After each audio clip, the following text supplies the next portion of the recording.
Basahin po natin ang isang talata ng Marcos. Kapitulo 7, versikulo 7, ganito po ang sinasabi.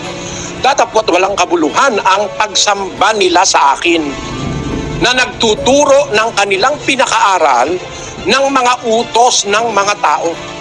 May pagkapala ang ituturo mo, ang itatayo mo, ang ipapangaral mo, tinuro ng tao, utos ng tao, tayo ng tao. Wala palang kwenta yan sa Diyos eh. Hindi natin po pwedeng alisin sa Biblia ito na walang kabuluhan ang ginagawang pagsamba, pananalangin, pag-awit, pag-aabuloy, pagsasakripisyo, pag ikaw na miyembro sa iglesyang ang itinuturo, aral at utos ng mga tao. Bawal po sa Kristiyanong sumunod, maniwala, at magpasakop sa mga palatuntunan sa iglesyang itinuro lang at itinayo lang ng tao. Basahin po natin ang Tito 1:14.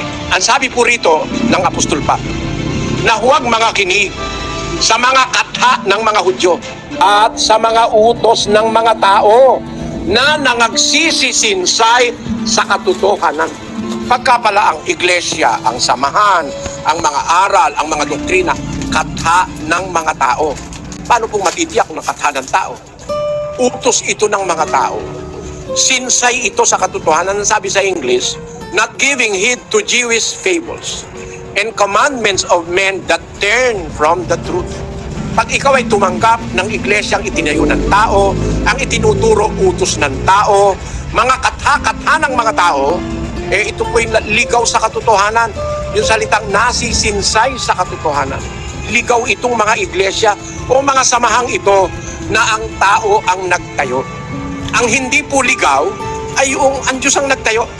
Yung paraan ng Diyos, hindi katha ng tao, nasa Biblia po yun. Pati pangalan no, nasa Biblia. Hindi yun pwedeng tawagin sa kung ano-anong pangalang inimbento. Iglesia Quadrangular, Iglesia ni Cristo na tao. Kasi yung Cristo po sa Biblia, Diyos yun eh. Iglesia Pentecostal, Iglesia Baptista. Hindi po yan ang nakasulat sa Biblia, mga kapatid.